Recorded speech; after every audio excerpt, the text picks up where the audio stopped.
Okay, hello everybody. Tonight we're going to be interviewing Jeffrey Spinazzola. Jeffrey, I hope I pronounced that properly for you, but Jeffrey is a musician, but his father was a musician also, and he can help kind of guide us some of our first steps into interviews and talks with other musicians and their podcasting and helping them build their brands. We're out to help anybody and everybody we can. We've got a radio station that does music, so we thought this was a great way to go. If you're new into the business, might be an idea. Contact us. We'll do an interview. We'll put your information online, and you have a little bit of a brand you can send people to if they want to know more about you or whatever. It's just another way of helping you get going, and it's our way of trying to help. One of Jeffrey's mantras or sayings or philosophies is, love is the connection. Keep playing music no matter what happens to you. Jeffrey, welcome, and can you please explain why you like that? It's just, I love music and I love to play, so I just keep on, when you love doing something, you never stop. I've been playing for, 50 years probably. Okay. 40 years. Okay, I understand your father was a musician. Can you tell the listeners who he was and what he did? My dad was a musician, as far as I know. As far back as I know, he was an accordion player from pictures I've seen when he started, and I think he said something about playing accordions in bands and stuff like that. But mostly he ended up playing the keyboards, or grand pianos and keyboards and stuff. Okay. As a child, what was it like to know your father had gone, off to work to play music for other people on stage or for interviews and different things that he has done when he wasn't around home, and you thought, well, Dad just went to work? Well, my life wasn't like that. It wasn't anything like that. He was he was playing. He was out playing all the time. Right, but I mean, did it affect your childhood as Dad's not home today because he's off on stage or something? I don't know. I don't know what you mean. I'm just wondering whether it created thoughts in your head about my dad. My dad plays music for so-and-so. I mean, did the other kids know or ask, or were you kind of sheltered from that? No, I don't think anybody ever really bothered me about it. Okay. Yeah. How did his being a musician affect the choices you made about music, though? I knew it's in your blood, when you're born with it. If your parents were musicians, you're going to be a musician, usually. Because of the genes, True. What kinds of things have you done? I mean, as far as when you started playing, what were you trying to learn? How many instruments do you play? The people are interested in what you did and how you got to where you are, because a lot of them are just thinking about trying or afraid to try. If you want to do something, that's half the battle, I would say. I did whatever I wanted to do. If I wanted to do it, I did it. I don't let anybody stop me. My parents never told me that I couldn't do anything. Maybe that's the whole problem. Parents are always telling their kids what they think they should do. Right. Yeah. So I did whatever I wanted. As far as I can remember. Yeah. You played in bands, but you also write music. I write some lyrics. I don't know how to write a line of music. I play. Well, you create music. Let's get this word correct. I've heard some of it. You create music even if you don't write it. Yeah, you could, you know, I would need a computer to write it. They'd have to be able to listen to it and, you know, figure out the notes and then display it. Because I could never play the same thing over and over again. But I could play other people's music. I can learn other people's music just by hearing a few notes. That's just because I play by ear. Could be anybody. Anything you want to listen to and then practice, and you'll get better at it playing it over and over again. It could take 100 times. It could take 2 times. It doesn't matter. Okay, that's that little saying of practice makes perfect. Yeah. Isn't it also true, though, that no artist actually thinks they've ever hit perfect? Right. Yeah, you know, it could never be good enough because of, you know, your tone chasing and stuff like that, and you want that sound, and you just can't. Some frequencies change in music very fast. So you have to be able to make all the adjustments, but you'll never get it to sound what it sounds like in your mind when you're playing, you know, when you want it to sound like. Of course not. Right. I mean, and it doesn't. It's not just music. It's any kind of art, any kind of being creative. The person that is trying to do it is their own worst judge. Yeah. Well, that goes without saying. Well, it might go without saying, but the problem is people aren't being told that that's the truth, because there's hundreds of people that might like what you played and think it's absolutely the world's best thing they ever heard, but you could absolutely hate it because, oh, I hit a clunker, or I did whatever, or this piece of art's got a crack in it, or right there, it should have been off to the left a little bit more because it's at the wrong angle for the lights, you know, and things. The person doing it is the perfectionist. They are the ones that know what they're seeing in their mind, and it makes it really difficult on them because they see the flaws that the person just listening or just looking at the statue doesn't see. Right. Okay, Jeffrey, what is your favorite genre of music and why? Sounds like that question you asked. Right? No. Oh, you already asked me that. I like, No, I asked how it affected you, or how your dad and whatever affected the choices you made in music, but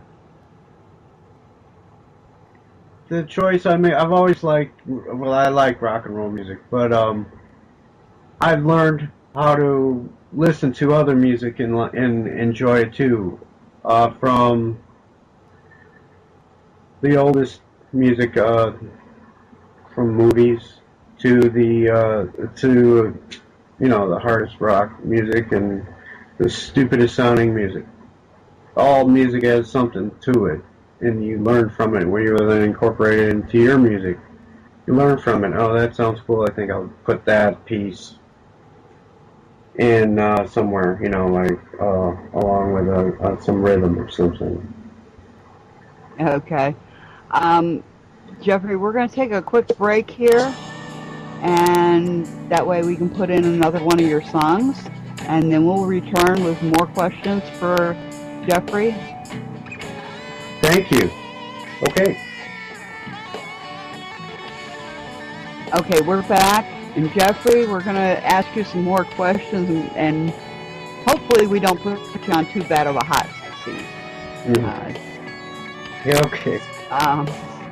Some of the people that influenced you in your music over the years, other than your family. Well, my influences started when I was first listening. I can, as far as back as I can remember, I was listening to my dad. But other than family, I was listening to stuff like Sergio Mendes, Brazil '66, Dionne Warwick, Stevie Wonder, Aretha Franklin, Beethoven, anywhere from like that, where R&B stems from, and Okay. first thing, those weird chords, those basic chords, are not like the bar chords. So it made me, want to learn those what I call tiny chords. They're diminished. Okay. I grew up with fascination, and in our little notes back and forth, you mentioned a couple of people that were some of my big song idols as far as loving their music and collecting it and whatever. And you had mentioned Eddie Van Halen and Jimi Hendrix and Eric Clapton. Those guitar riffs, if that's the correct term, that they were playing, some of those were just unbelievable. And with Jimi Hendrix, I didn't believe anybody's fingers could move that fast. Yeah, I was the same way. I was always inspired and interested in what they were doing, and I don't know, it's just something about it. I go into a trance. I start playing, I go into a trance, and I just start playing. I have one real big idol from that era, okay, because I graduated in '73, so I'm from that era of the music. I mean, Mom and them had the country, so I'm all genres as far as what I listen to. I'm very eclectic, but the old bubblegum through the '80s is the stuff that I grew up with, and anything that fell in between that. But my favorite guitar player, I would have to honestly say, was Ritchie Blackmore. Yeah, he was good. And he's good. Yeah. I actually like the stuff he's doing now, which is nothing at all like the stuff he did then. But I don't know if you know what he's doing now. Well, I think so. I think I might have seen something not too recently, but yeah, they never lose it, and they do stuff.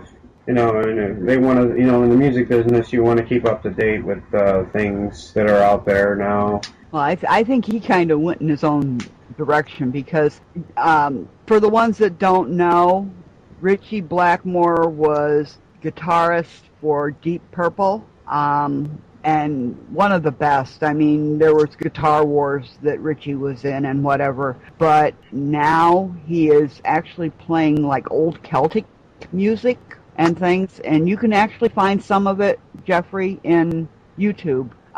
Look up Blackmore's Night, and one of my favorite songs that they do is Locked Within the Crystal Ball. Yeah, you know why a lot of those guitarists who used to play in bands and stuff like that, they get acoustic because you get older and all of the arthritis sits in. Right. From the hard rocking, because that does take its toll on the body. All that concert doing and stuff like that. So mellows you out. You go with your age. But there's been times he has married his lead singer from the group and whatever. But the whole style, the whole everything. I mean, the flavor of the music, the feel that it gives you is totally different than what he used to do, and yet it's still good. So now that we have a lead-in on what some of the big boys, that people are familiar with, are doing now compared to then, what are you doing now, and what would you like to see happening with your music in the future? Oh, right. I want to. Right now I'm doing music and incorporating music into my art, which I do with 3D animation and stuff. I just I put my little 10-second looping ditty kind of thing or whatever, and 30, 1 minute, whatever it takes, along with a piece of art, and it says symbolism to me. It's a symbolic thing to me. It could mean something completely different to everybody else, but I have a YouTube channel and Facebook channel and all that. Okay, how can they find you in YouTube or in Facebook? I don't even know my Facebook channel. I tell you what, I can tell you my YouTube channel. It's 1CZYMS. Okay. And then that's it, you know, and you'll get, I have 400, who knows, over 400 videos that I've done, little short animation film kind of things that I've done. Okay. Can you repeat that ID for YouTube so Okay, they weren't expecting it, so this way they got a chance to maybe scribble it on a piece of paper or something if they want it? yeah, it's 1CZYMS. Okay. Do you have any words of advice for those that would like to get in the music business? I mean, I know your little philosophy thing at the beginning, but any real words of wisdom on, I want to break into music, but gee, what are some of the better ways to try or whatever? Well, I say just get real good first. Practice real hard. Then when you can play without even looking at the instrument, like the guitar or the piano, and you can look at other people, then by that you'll be ready to do any kind of thing you want to do, and then you just have to go put enough out there, and you know, sooner or later some of it's going to stick. You know? Okay. That actually makes a lot of sense. Can you give us one of the stories of when you were in a band or whatever? I mean, you yourself were in bands. It wasn't just your father. You actually were also. Is there any little story that you can relate without treading on somebody else's toes too awful much? Because I know it's kind of a secret society. We don't talk about the other guys unless they give us their permission. So we won't force you to do that one. Well, I bumped into a lot of musicians in my life, and it seemed like that was my path to follow. So I've always, you know, hey, let's play, let's get together, let's play. And then, you know, I would go to the record store. You can also go to the record store and look up on the bulletin board on the musicians' friends and stuff like that, musicianfriend.com. I played in this. I grabbed a band and played out, you know, Tampa one night. You know, I you know, got a little tipsy and got on the stage, played the music. You know, I had fun. Girls would pick me up, and then I couldn't go with them because my girlfriend was at home. You know, I mean, it's exactly what they say it is. You know, it's all sex, drugs, and rock and roll. You know, and it was fun. You know, I did it and loved the experience of it. And you know, my equipment used to blow up other people's equipment, and you know, it was crazy. You know, I'd be getting fired. Go right back, get in another band. It doesn't matter what I wanted to do. If I wanted to, I did it. You know. Okay.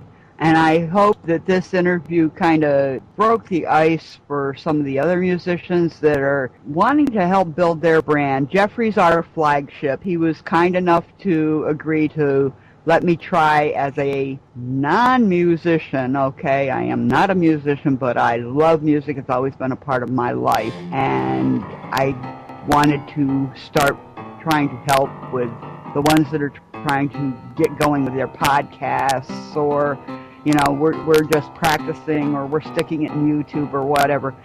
So Jeffrey graciously agreed to come on and be my guinea pig first interview, and I appreciate that, Jeffrey, very much. Thank you. You're welcome. I appreciate it too. I'm honored for you to put my music out. It's exciting, just going through the matrix of the computer, you know, and everything, and you know, the World Wide Web. Pretty interesting. Sounds exciting. Yeah, keep going, kids. All the kids, just keep going. The music business is full of the kids. That's what it's all about. You gotta take the place of the old guys. Thank you, Jeffrey. You're welcome. Thank you. You're welcome. And everybody, may all your dreams become success.